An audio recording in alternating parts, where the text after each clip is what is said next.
Sabtu 24 Januari 1981, kapal motor penyeberangan Tampomas II milik PT Pelni bertolak dari Pelabuhan Tanjung Priuk, Jakarta dengan tujuan akhir Makassar yang kala itu masih menggunakan nama Ujung Pandang.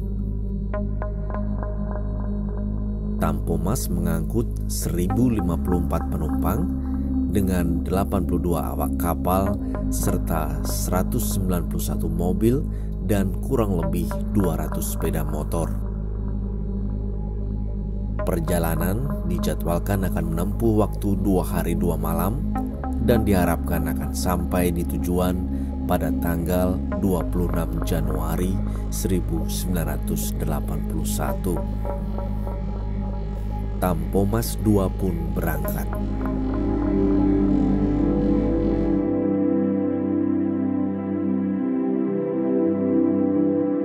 Semua berjalan baik-baik saja pada hari Sabtu itu.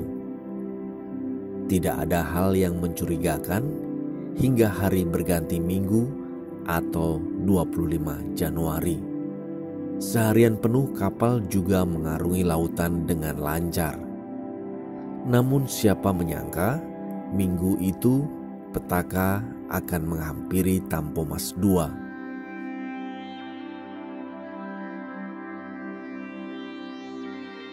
Sebuah tragedi yang akan tercatat sebagai kisah terkelam di dunia pelayaran Indonesia. Minggu 25 Januari pukul 23 waktu Indonesia bagian tengah.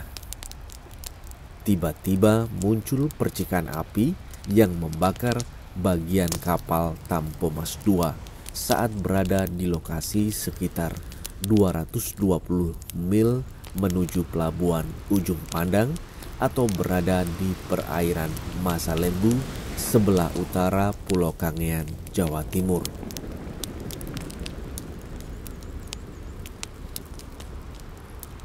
Sumber api diperkirakan dari tangki bahan bakar yang mengalami kebocoran. Saat itu memang laut sedang tidak bersahabat.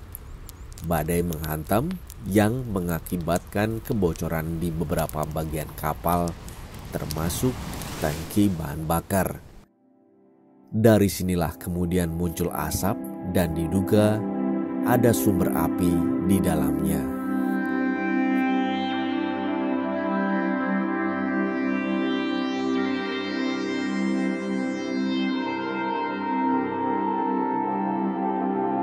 Kebakaran semakin membesar. Semua penumpang panik. Beberapa di antaranya memutuskan untuk terjun ke laut.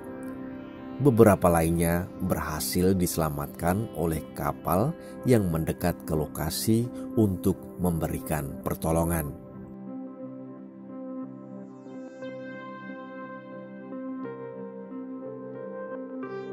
Hingga Senin 26 Januari, situasi masih belum sepenuhnya terkendali.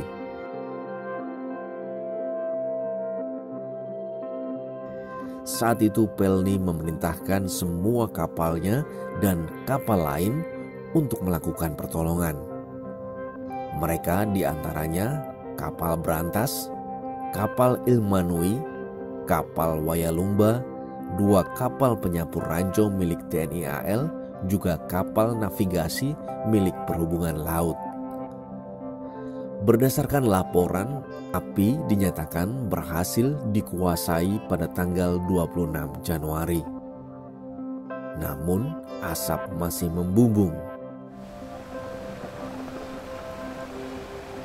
Sayangnya upaya evakuasi penumpang tidak bisa dilakukan dengan cepat mengingat cuaca yang sangat buruk pada saat itu.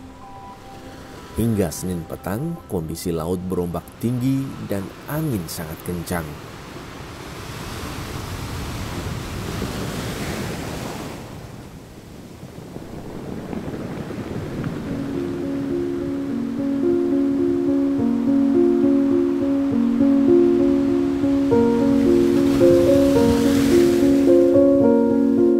Kondisi kapal Tampomas II yang sudah mengalami kebakaran sangat buruk.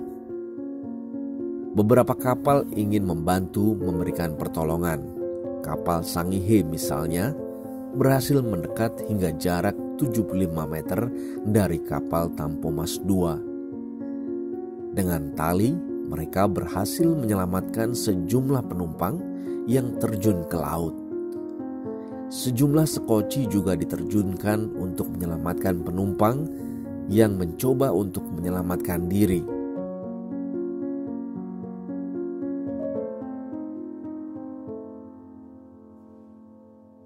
Upaya pertolongan dan evakuasi penumpang dilakukan hingga Senin malam, bahkan mencapai Selasa 27 Januari.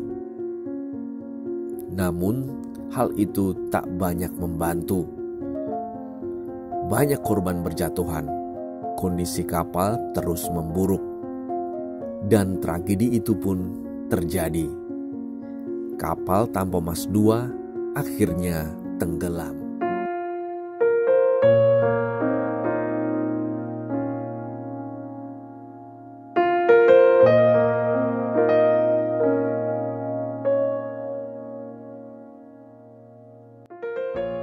Dalam peristiwa itu tersisa kisah heroik nahkoda kapal Tampomas II, yaitu Kapten Abdul Rifai.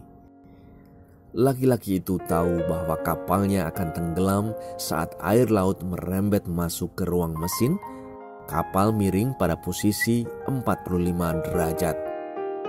Abdul Rifai memilih untuk membagi-bagikan pelampung kepada penumpang, meskipun seorang awak kapal memintanya untuk segera meninggalkan kapal. Hingga saat-saat terakhir, Abdul Rifai tetap berada di dalam kapal, karam bersama kapal yang dinahkodainya.